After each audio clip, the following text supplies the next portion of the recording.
know, fall jerk baiting is one of my favorite ways to catch them. You think about the seasonal patterns of bass. Usually they're out deep in the wintertime. They pull up shallow in the spring. You catch them on a jerk bait in that early spring before they get to the actual spawn. You catch them in post-spawn when they're done spawning and starting to slide back out to deeper water.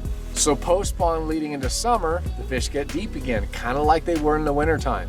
So now when that water temperature starts cooling, the bait really starts to move around. Not only does the bait move around, but now you have the spawned shad. Shad actually spawn in the springtime like the bass do. So those newly spawned shad in the fall now get up to that kind of 2 to 4 inch mark. But what I've noticed is that for the most part, the shad are fairly small in the fall. So that seasonal pattern where the fish are deep, they start to pull up shallow, there's now an abundance of those newly spawned shad. So because of that, I really lean toward a pointer 78. They just seem to really like that size in the fall. Now, I use the pointer 78 all year long. It's such an effective jerkbait. And the fact that you have 2 different build sizes, you can fish one in shallower water. So I always fish the pointer 78 in that less than 10, even more so probably in that 5-foot range. When I get in that 10 plus, anywhere between 10 and 15, that's when I go with the DD, the deeper diver. But those are some of my 2 favorite jerkbaits to throw in the fall, mainly because it matches the hatch, but also there's one key difference between the 78 and a lot of our other jerkbaits is there's no rattle. It's a silent jerkbait, so it's very finessey.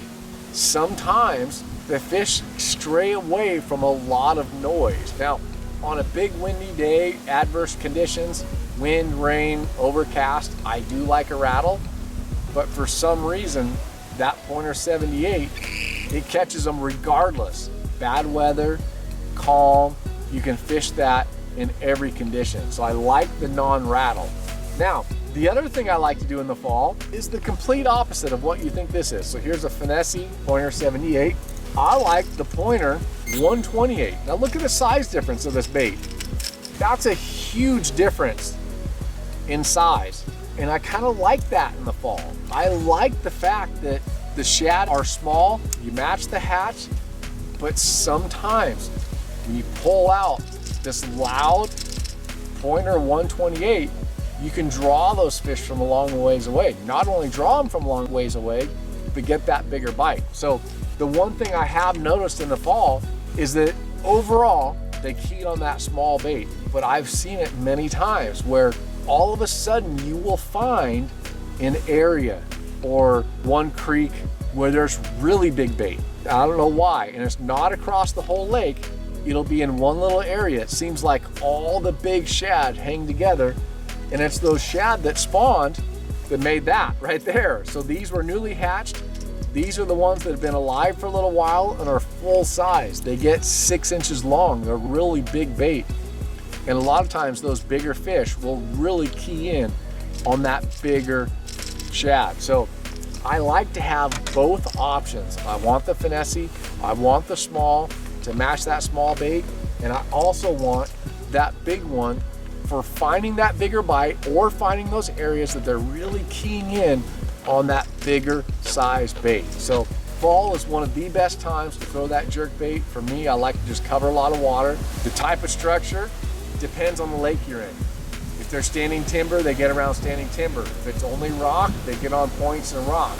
If it's more of a river system or maybe a place that has a lot of creeks, sometimes they get in the backs of the creeks. Main lake points. You just have to kind of fine tune it to the lake you're on.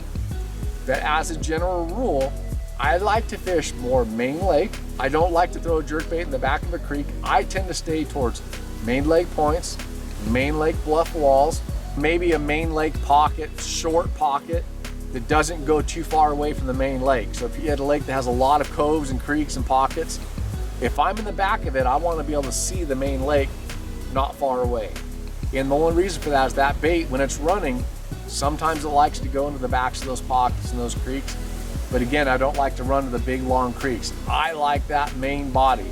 I like being closer to the dam for some reason, early fall, that's where the fish really key in on that shad and really get onto that jerk bait. So now at this point, you've seen kind of some of the baits to get out there and try. Now it's a matter of just going out, throwing it, and finding where those fish are and finding what bait they want. And now all you have to do is catch them. So go out, throw those baits, and catch more fish in the fall on jerk bait. One thing I see with people throwing a jerk bait is not twitching the bait. It's more of a pull, which I don't like a pull. What I mean by a pull is, you think about throwing that jerk bait out there, a lot of times people go like this, where it's, see that to me is a pull.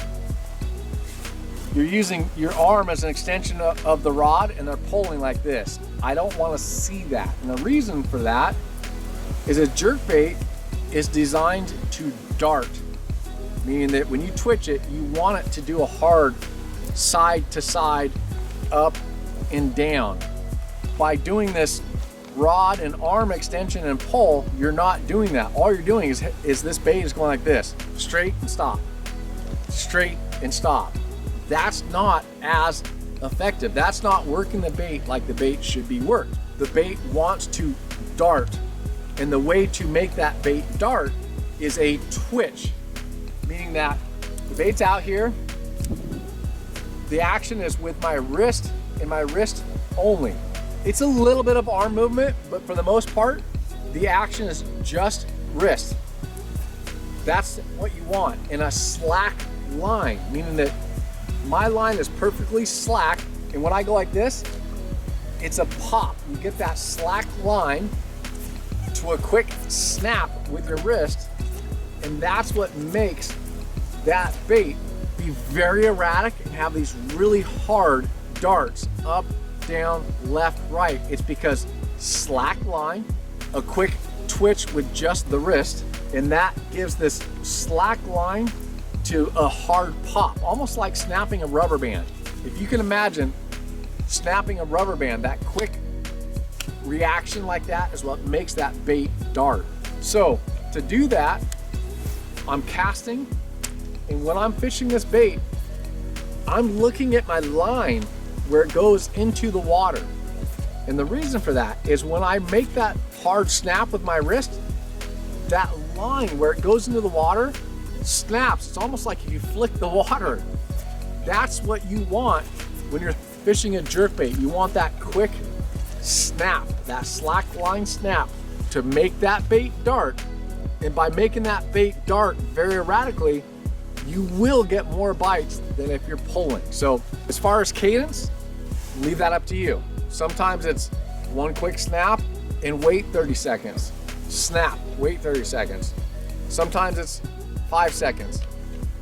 Other times, for me, I like to be more erratic with it, where it's a very fast. One snap, 1, 2, 1, 1, 2. If I'm in a hurry, it's just a straight, just like this. 1, 1, 1, 1, like that, just very fast. As a general rule, I always go 1, 1, 2, 1, 1, 2. Maybe I'll go 1, 2, 3, stop. 1, 1, 2. I want that bait to constantly move. You know, what you're trying to do is get that fish to come up and commit to the bait. If they don't commit to it and they're following it, that cadence of not just always the same, it's almost like a cat. When you're if you're playing with a cat, if it sits there and it just kind of barely moves, they don't really care. But when it's darting and doing this constant movement, that's what gets them active and looking for it, and then they go and get it. So think about that snap with your wrist with the jerkbait, slack line where it's going into the water, and it's just that quick little pop, and that will generate way more strikes when you're throwing a jerkbait. Quick tip for throwing a jerkbait any time of year. We're in the fall right now, but any time of year, be aware of color choice. So I've been throwing Ghost Minnow right now, and I've been getting a lot of follows without the fish biting. So I'm gonna go to a chartreuse shad and see if maybe they like a brighter color. We'll see what, how they react to it. So we are able to see the fish's reaction because of forward-facing sonar. So No bites on ghost minnow. I'm gonna go with chartreuse shad, see what happens.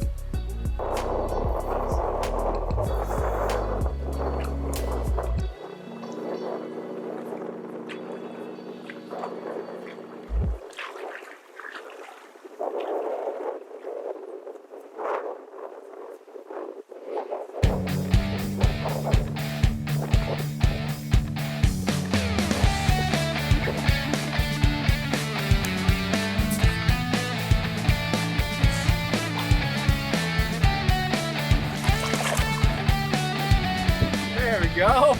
I got one. Kind of a tough day on the water today, but I finally got one to bite here and commit. I'm getting these fish to chase a lot. And what I actually did, I've been throwing the pointer 78, standard 78. I literally just picked up the DD and immediately caught this fish. I saw some of them out there and they would chase the bait. Finally, I went to a deeper diver, pointer 78 DD, and I caught that fish. So being aware of how these fish react to the bait on forward-facing sonar is a big deal for throwing a jerkbait. Color is another option. Change colors, change the depth, and get the bite.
Big one, real big one.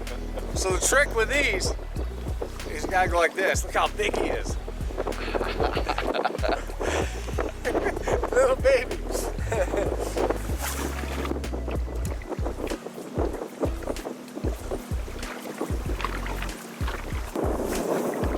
Down a little bit. See if there's more fish here.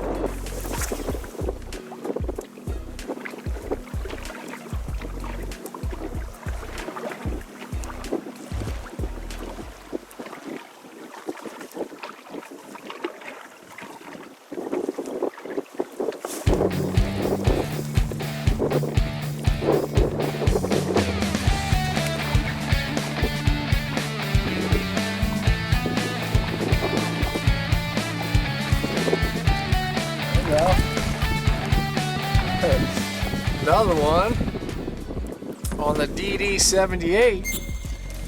This time I changed colors again. So I'm seeing a lot of fish. I'm getting a lot of reactions to the bait, but I changed to this little two-tone one that we just started making. It's a ghost minnow back, but look at that chrome belly. So now it has a little flash to it. So it's very transparent on the top, standard ghost minnow. But then look at that roll in the sun. It's got that real good flash to it. That was my first cast with that color and I caught that fish.